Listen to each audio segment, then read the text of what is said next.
অনেকদিন আগেকার কথা। একজন লোক জঙ্গলের মধ্যে দিয়ে যাচ্ছিল। লোকটির কাঠের মূর্তি বানানোর শখ ছিল। সে বিভিন্ন সময় টুকরো টুকরো কাঠ পেলেই তা দিয়ে নানা রকমের মূর্তি বানাতো। জঙ্গলের মধ্যে দিয়ে যাওয়ার সময় সে বেশ শক্ত শক্ত কাঠ দেখতে পায়। এক টুকরো কাঠ নিয়ে সে মূর্তি বানাতে শুরু করে।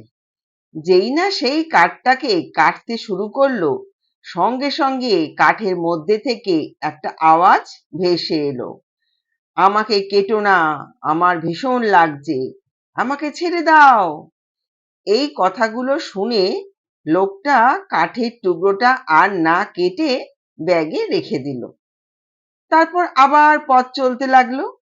আবার বেশ খানিকটা পথ যাবার পরে সে আর এক টুকরো কাঠ দেখতে পায় আর ভাবে, এই টুকরো কাঠটা দিয়ে একটা সুন্দর ঠাকুরের মূর্তি বানাবো।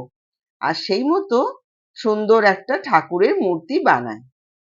মূর্তিটা ব্যাগে নিয়ে সে জঙ্গলের পথ দিয়ে হাঁটতে শুরু করে।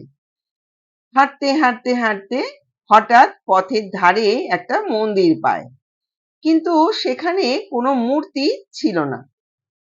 তখন লোকটা ভাবে যে আমি এই মূর্তিটা এই মন্দিরে রেখে রোজ পুজো করব। আর সে রোজ মন্দিরে পুজো করতে শুরু করে। তাকে পুজো করতে দেখে আশপাশ থেকে আরো লোক এসে সেখানে পুজো দিতে থাকে। নানা রকম ফল ফুল দক্ষিণা রোজ পড়তে থাকে। একদিন মন্দিরে পুজো করতে করতে অন্ধকার নেমে আসে। লোকটা ভাবে যে কি করে আলোর ব্যবস্থা করা যাবে।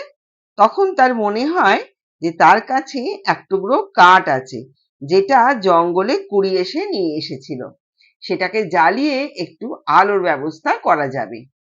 যেই লোকটা কাঠটাকে জ্বালাতে যায়, সঙ্গে সঙ্গে সেই কাঠ থেকে আবার আওয়াজ আসে, কি করছো কি করছো, আমাকে জ্বালাচ্ছ কেন, আমার সমস্ত গা পুড়ে যাবে তো। তুমি ওই কাঠটা মূর্তি করে তাকে পুজো করছো, সেবা যত্ন করছো, আর আমাকে জ্বালিয়ে যন্ত্রণা দিচ্ছ। তখন লোকটা বলে, ওই দিন ওই কাঠটা অনেক যন্ত্রণা সহ্য করে নিজেকে ঠাকুরের মূর্তি তৈরি করতে সাহায্য করেছে, তাই সে আজ পুজো পাচ্ছে। যদি তুমি সেদিন যন্ত্রণা সহ্য করতে পারতে, তবে আজ তোমাকেও লোকে পুজো করত। বন্ধুরা, আমাদের জীবনেও এইরকম দুঃখ কষ্ট আসতেই থাকবে। সেই দুঃখ কষ্ট সহ্য করে যদি এগিয়ে যেতে পারি, তবে একদিন নিশ্চয়ই সাফল্য লাভ করব এবং সমাজে শ্রেষ্ঠ সম্মান পাবো।